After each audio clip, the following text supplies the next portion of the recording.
জগদ্দলের রক্তাক্ত দেহ উদ্ধারে গ্রেফতার 2। কল্যাণী এক্সপ্রেসওয়ের ধারে দেহ উদ্ধার, দেহের পাশে রক্তমাখা ইট দিয়ে থেতলে খুন বলে অনুমান। অরুণ রয়েছে আমার সঙ্গে সরাসরি। অরুণ, জগদ্দলে তাহলে স্টোনম্যানের দৌরাত্ম্য? হ্যাঁ দেখো, জগদ্দলের এই মাংস ব্যবসায়ী কামাল উদ্দিন গতকাল থেকে নিখোঁজ ছিল। আজ সকালবেলা এলাকার লোক দোকান খুলতে গিয়ে দেখে কল্যাণী রোডের ধারে একটা বস্তা চাপা দেওয়া একটা ব্যক্তি পড়ে আছে, তার পাশে একটা বড় ইট পড়ে আছে, সেই ইটে রক্তমাখা। তখন থানায় খবর দিলে জগদ্দল থানার পুলিশ এসে তাকে দেহ উদ্ধার করে। কিন্তু এই ঘটনায় কিন্তু পুলিশ তদন্তে নামে, জগদ্দল থানার পুলিশ তদন্তে নেমে শেখ পিন্টু এবং শেখ ঝন্টু নামে দুইজনকে কিন্তু গ্রেপ্তার করেছে। তারা কোনো পূর্বে পরিকল্পিতভাবে তাকে মারা হয়েছে, তাকে ডেকে নিয়ে সেখানে মারা হয়েছে বলে পরিবারের সূত্রে অভিযোগ। এই ঘটনায় কিন্তু এলাকায় চাঞ্চল্য সৃষ্টি হয়েছে। এলাকায় যারা তৃণমূল কর্মী আছে তাদের দাবি হচ্ছে তিনি শেখ কামাল, তিনি একজন তৃণমূল সমর্থক। এই নিয়ে কিন্তু কেন তাকে মারলো, তারপরে তার এলাকার লোক দাবি করে যে সে একটা গাড়িতে ভাড়া থাকতো, যে দোকানে সে মাংসের দোকান করেছিল, সেই বচসা নিয়ে কিন্তু তাদের মধ্যে ঝগড়াঝাটি হয়। কিন্তু এতটাই নৃশংসভাবে তাকে কল্যাণী রোডে তুলে নিয়েছে, একেবারে নির্জন কালবাটের ধারে তাকে ইট দিয়ে থেতলে কিন্তু খুন করা হয়েছে। ফলে এখনো তদন্ত চলছে, দুজনকে জিজ্ঞাসাবাদের জন্য আটক করা হয়েছিল, কিন্তু এরপরে তার সঙ্গে আরও কেউ আছে বলে পুলিশের অনুমান। পুলিশ তদন্ত চালাচ্ছে। বেশ। সকাল 7টার সময় আমি যখন দোকান খুললাম, এলাম, দেখলাম রক্ত পড়ে আছে, জুতো পড়ে আছে। দেখে থানাকে কমপ্লেন করলাম, জানালাম, ফোন করে জানালাম। ওরা এসে এবার তলাতে একটা বডি বের করে, এই আর কিছু। ওই কালভার্টের নিচে। রক্তমাখা ইট দেখা গেল, দেখলাম রক্ত পড়ে আছে, এখনটা দেখলাম। মানে কি মনে হচ্ছে খুন? তা বলতে পারছি না এখন। চিনতে পারছেন না? না, আমি চিন্তা করি। যিনি খুন হয়েছেন তিনি আমাদের ভাটপাড়া পৌরসভার 14 নম্বর ওয়ার্ডের মানকপীর অঞ্চলের বাসিন্দা, আমাদের দলের সমর্থক ছিল। কালকে রাত্রির দিকে নিখোঁজ ছিল। খুন তো বটেই, সেই জন্য বলছি পুলিশের ইনভেস্টিগেশন কমপ্লিট হওয়ার আগে কোনো মন্তব্য করা ঠিক না। নজর রাখবো পরের খবরে। রবিবার এসএসসির একাদশ দ্বাদশে শিক্ষক নিয়োগের পরীক্ষা। 478টি কেন্দ্রে পরীক্ষা দেবেন 2,45,000 পরীক্ষার্থী। গত রবিবার নবম দশমের শিক্ষক নিয়োগের পরীক্ষা হয়। 19 সেপ্টেম্বরের মধ্যে উত্তরপত্র আপলোড করা হবে এসএসসির ওয়েবসাইটে। পরীক্ষার্থীদের মতামত নেওয়ার পর চূড়ান্ত উত্তরপত্র প্রকাশ।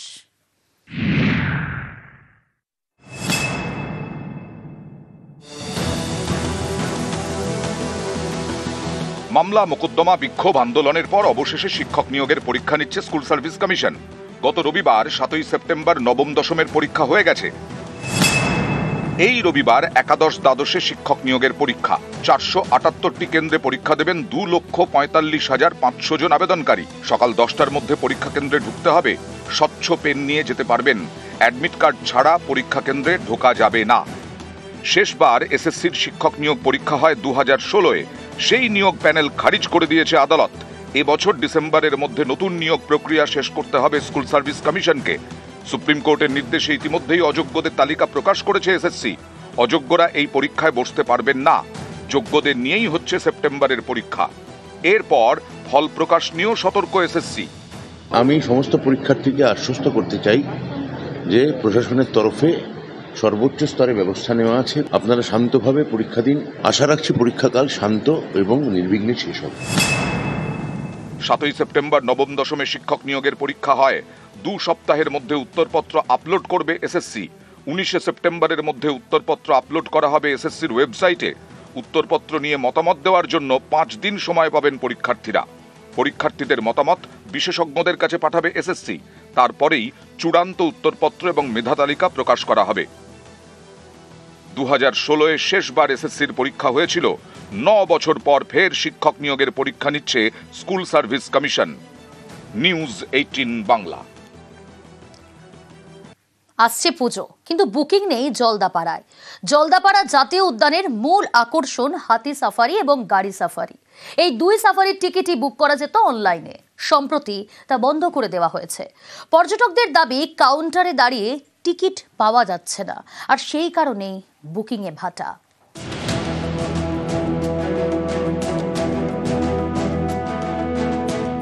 দূরে ভুটান পাহাড়, কাছে জঙ্গল, পাহাড়ের পায়ে গহীন অরণ্যের ঠাস বুনট, আকর্ষণ এক শৃঙ্গ গন্ডার। পুজোর সময় মেতে ওঠে জলদাপাড়া জাতীয় উদ্যান। এ মাসের শেষে পুজো। প্রতিবার পুজোর অনেক আগেই হোটেল রিসর্ট বুক হয়ে যায়। এবার অন্য ছবি। বুধবার থেকে জলদাপাড়া জঙ্গল খুলছে পর্যটকদের জন্য, কিন্তু হোটেল রিসর্ট সবই ফাঁকা।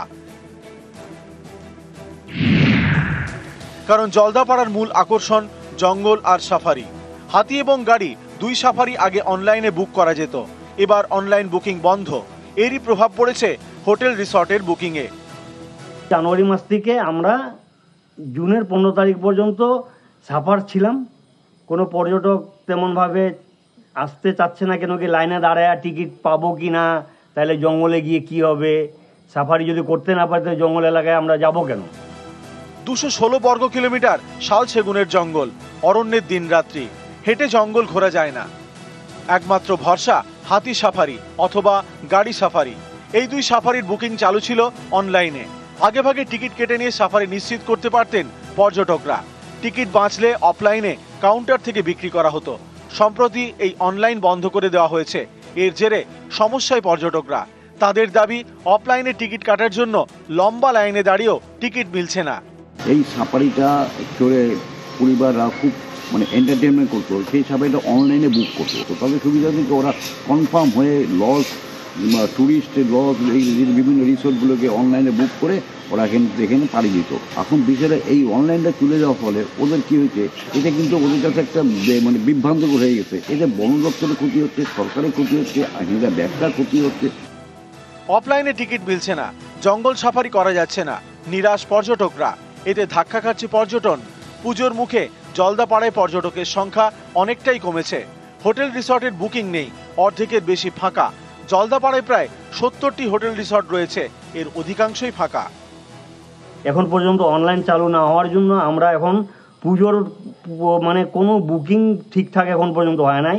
পুজোর সময় পর্যটক বলে দাদা সাফারি করাতে পারবেন তো? এলিফ্যান্ট সাফারিটা অনলাইন হবে, জিপসি সাফারিটা অনলাইন হবে না, যেহেতু টাকা নেওয়া হচ্ছে না। ফ্রিতে দিলে তো যে কোনো লোক বুক করে ব্লক করে দিতে পারে না, তো তাহলে ট্যুরিস্ট আসা কম হতে হবে না। আমরা তো এরকম তো কিছু দেখছি না, ট্যুরিস্ট তো সেরকমই আসছে। তো আলিপুরদুয়ার থেকে রাজকুমার কর্মকার, নিউজ 18 বাংলা।